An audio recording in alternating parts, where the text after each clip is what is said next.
Very lovely. Give it up for Paul Lombardo, everybody. Ready?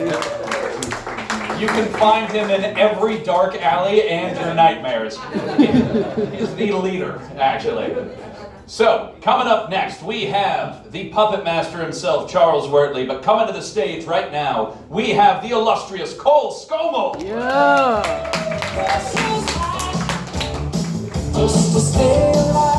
How you guys been doing? That's great. I've been doing pretty bad lately because I entered a sweepstakes contest, but I ended up losing. You know, I had too small a broom, and they were too big as stakes.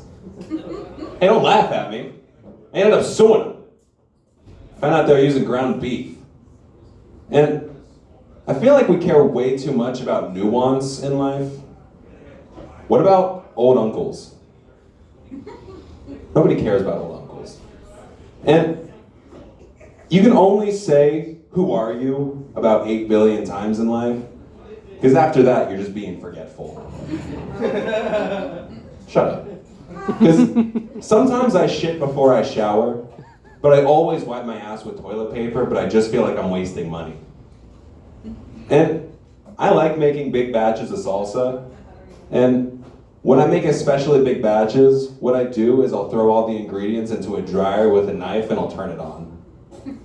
And when I'm waiting for it to be done, I like to think to myself, and I think that if people were filled with salsa instead of blood, way more people would drive around with bags of chips in their car in case they saw a crash.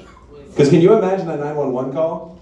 Hey, excuse me, 911. There was a huge collision on Dodge. A man hit a minivan with a family. There's body parts everywhere.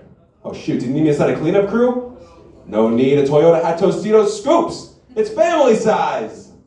It's way better than the triangles. You can actually get the parts out. And, you know, I come from a family of hooligans. You know, when my grandpa was a kid, he used to sneak into baseball games by disguising himself as the baseball bat. And his mom caught him one day because the batter hit a home run, and he came home with a giant lump on his head.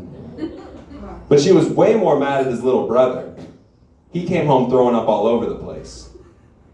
He disguised himself as the home run baseball.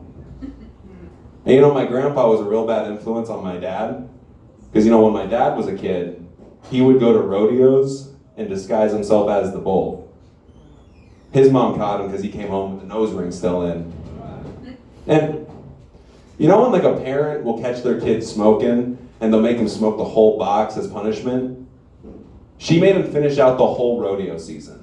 And you know, this had lasting impacts on him to this day. Because you know, he still can't sleep in a bed with a red blanket. And he threw out his back. And you know, I go to my little sister's Little League games, and they're really boring because they're not that good of players. So to entertain myself, I like to imagine that I'm watching normal-sized baseball as a giant.